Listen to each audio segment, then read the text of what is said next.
കോട്ടപ്പടിയുടെ വനമേഖലയിൽ ആനശല്യം പതിവായിട്ടും ഫലപ്രദമായ നടപടികൾ ഉണ്ടാവുന്നില്ലെന്ന് നാട്ടുകാർ പരാതിപ്പെട്ടു. പകലന്തിയോളം അധ്വാനിച്ച് ജീവിച്ച കർഷകനായിരുന്നു കുഞ്ഞപ്പനെന്നും പ്രദേശത്ത് ആനശല്യം സ്ഥിരമാണെന്നും സംരക്ഷണമൊരുക്കാൻ അധികാരികൾ തയ്യാറാവണമെന്നും നാട്ടുകാരും ബന്ധുക്കളും പൊതുപ്രവർത്തകരും ആവശ്യപ്പെട്ടു. ഇത് മോൻ്റെ വീടാണ്. ഈ ആള് താമസിച്ചിരിക്കുന്ന കണ്ണക്കട ഫോറസ്റ്റിൻ്റെ അകത്താണ്, ചൊവ്വക്കണ്ടം എന്ന് പറഞ്ഞ സ്ഥലത്താണ്. അപ്പനും അമ്മയും മാത്രമാണ് താമസിക്കുന്നത്. അപ്പോൾ ഈ വയസ്സായ രണ്ടുപേരും രാവിലെ വൈകുന്നേരം വരെ അവർ മൊത്തം ആ പറമ്പിൽ അധ്വാനിച്ച് ജീവിക്കുന്ന ടീമുകളാണ്. അപ്പോൾ ഇവിടെ വന്ന് ഇപ്പം മോൻ്റെ വീട്ടിലേക്കാണ് ബോഡി കൊണ്ടുവന്നേക്കുന്നത്. അവിടെ കൊണ്ടുപോകാനുള്ള ബുദ്ധിമുട്ടുകൊണ്ടാണ് ഇങ്ങോട്ട് കൊണ്ടുവന്നേക്കുന്നത്. അവിടെ ചെന്ന് കഴിഞ്ഞാൽ ഫോറസ്റ്റിൻ്റെ നടുക്കായത് കാരണം അവിടെ അത് പറ്റണില്ല.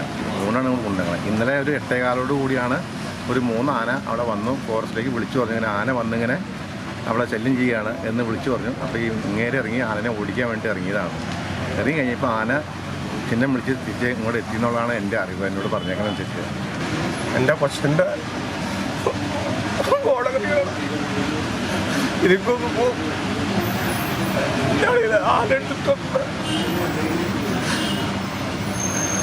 ആനത്തിൽ ഭയങ്കര അവിടെ എന്നും ആന വരും. ആന വന്നോളെ ആന ഓടിച്ചാണ് അടികൾ പറ്റുക. പിന്നെ ഗവൺമെൻറ് എന്തെങ്കിലും കട്ടുപാടി എന്തെങ്കിലും ചെയ്യുമെന്ന് പറയാനുള്ള ഇരുമ്പൊന്ന് ആന വന്ന ആളിൻ്റെ കൈടോരം തള്ളു ഇറങ്ങിപ്പോയതാ. പുളി കൃഷിയൊക്കെ ഇറങ്ങും, റബ്ബറും വെട്ടുന്നതൊക്കെ ഇറങ്ങും. എന്നും അവിടെ എന്നും ആനുസര്യമായി എന്നും ഒരു ആന. ഈ മേക്കപ്പാലം ഫോറസ്റ്റ് സ്റ്റേഷൻ്റെ പടിക്കക്കടിയാണ് എൻ്റെ വീട്ടിലേക്ക് പോണത്. അവിടെ എനിക്ക് സ്ഥലമുണ്ട്. അങ്ങോട്ട് പോവാൻ പറ്റണില്ല. അവിടെ കുടിക്കാത്തേക്ക് ഒന്ന് പോവാനോ അവിടെയുള്ള കാര്യങ്ങൾ അന്വേഷിക്കാനോ പറ്റില്ല. എൻ്റെ അമ്മച്ചി തന്നെ അവിടെ താമസിച്ചുകൊണ്ടിരുന്ന അമ്മച്ചിനെ ഇപ്പോൾ വാടക വീട്ടിലേക്ക് മാറ്റിയിരിക്കുകയാണ്. ഫോറസ്റ്റ് ഓഫീസിൻ്റെ അടുത്തൊരു വീട്ടിലേക്ക് വാടക കൊടുത്ത് അവിടെ താമസിക്കുകയാണ് അമ്മച്ചി. ഈ ഒരു ഫോറസ്റ്റുകാരോ രാത്രി ആന വന്നാൽ അവർ വരും, പകൽ അവർ വരില്ല. കാരണം അവർ പറഞ്ഞാൽ അവരും മനുഷ്യരിലേന്ന് അവർ പറഞ്ഞത് ശരിയാണ്. പക്ഷെ ഞങ്ങൾക്ക് ഞങ്ങളുടെ കുടികളിലേക്ക് പോകാൻ സംരക്ഷണം കിട്ടണം എന്നുള്ളതാണ് ഞങ്ങൾക്ക് പറയാനുള്ളത്. പകലിൽ തന്നെയെങ്കിലും തന്നെ പോകാൻ പറ്റില്ല. പല പ്രാവശ്യം എൻ്റെ അമ്മച്ചിയുടെ പെരയിലേക്ക് ആന മഹായിണി മറിച്ചിട്ടു. രാത്രി ഫോറസ്റ്റുകാർ വന്നത് നീക്കി തന്നു ഞങ്ങൾ ആളെ കൂട്ടി നീക്കി അവർ വന്നു. രാത്രി തന്നെ അവർ വന്നു. അച്ഛനെ കൂട്ടി വന്നു. 2 വർഷം മുന്നേ എൻ്റെ അമ്മച്ചിയുടെ പെരയിലേക്ക് മഹായിണി മറിച്ചിട്ടാണ് ആന. ഫോറസ്റ്റുകാർ പറയണത് അവർ വിളിച്ചാൽ വരാന്ന് പറയും. അല്ലാതെ ഇപ്പോൾ അവർക്കൊന്നും പറയാൻ പറ്റില്ലല്ലോ. അവർ വിളിച്ചാൽ വരാറുണ്ട്. വിളിച്ചാൽ അവർ വന്ന് ആനനെ ലൈറ്റും കൊണ്ടുവന്ന് ക്ഷണം അവർ വരും. പക്ഷെ അതുകൊണ്ട് ആയില്ലല്ലോ. ഞാൻ കോട്ടപ്പടി പഞ്ചായത്ത് BJPയുടെ പ്രസിഡന്റാണ്.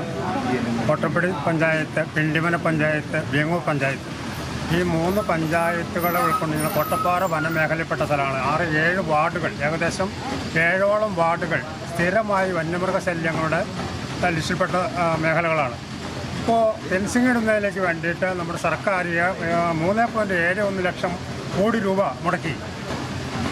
3.71 കോടി രൂപ മുടക്കി ഫെൻസിങ് ഇടുന്നു. ഈ ഫെൻസിങ് ഇടുന്നത് കോട്ടപ്പാറ വനത്തിന് ചുറ്റും, അതായത് ബൗണ്ടറി മാത്രമാണ് ഇടുന്നത്. ഈ വനമേഖലയിൽ ഏകദേശം ഉൾഭാഗങ്ങളിലായി 8-10 സ്ഥലങ്ങൾ, 100 കണക്കിന് ജനങ്ങൾ താമസിക്കുന്ന സ്ഥലങ്ങളുണ്ട്. അവർക്ക് യാതൊരുവിധ സംരക്ഷണവും ഇല്ലാതെയാണ് ഇപ്പോൾ ഈ വേലി നിർമ്മിക്കാൻ ഉദ്ദേശിക്കുന്നത്. ജനങ്ങളുടെ ജീവനും സ്വത്തിനും സംരക്ഷണം നൽകേണ്ട സർക്കാർ നിസ്സംഗത പാലിക്കുകയാണെന്നും അവർ കുറ്റപ്പെടുത്തി. കോട്ടപ്പടിക്ക് ഇതുപോലെ വിവിധ സമയങ്ങളിൽ വിവിധ ഘട്ടങ്ങളിൽ ആന ഉപദ്രവിക്കുകയും ജനങ്ങൾക്ക് ജീവിക്കാനും വളരെ പ്രയാസകരമായ ദുരാവസ്ഥ സൃഷ്ടിക്കേണ്ടിയിരിക്കുകയാണ്. സർക്കാരിന് ജനങ്ങളോടുള്ള പ്രതിബദ്ധതയില്ല. സർക്കാർ നിസ്സംഗത പാലിച്ചുകൊണ്ടിരിക്കുകയാണ്. സ്ഥലത്തെത്തിയ BJP നേതാക്കൾക്കെതിരെ കേന്ദ്ര വന്യജീവി നിയമം ഭേദഗതി ചെയ്യാത്തതിൽ ബന്ധുക്കൾ പ്രതിഷേധം അറിയിക്കുകയും ചെയ്തു.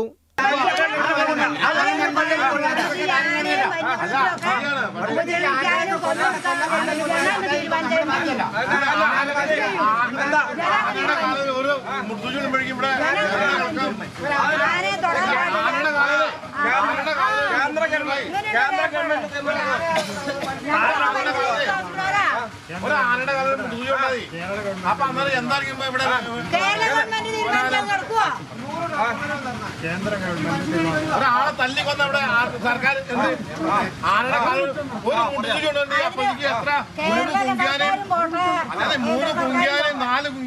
News desk KCV news.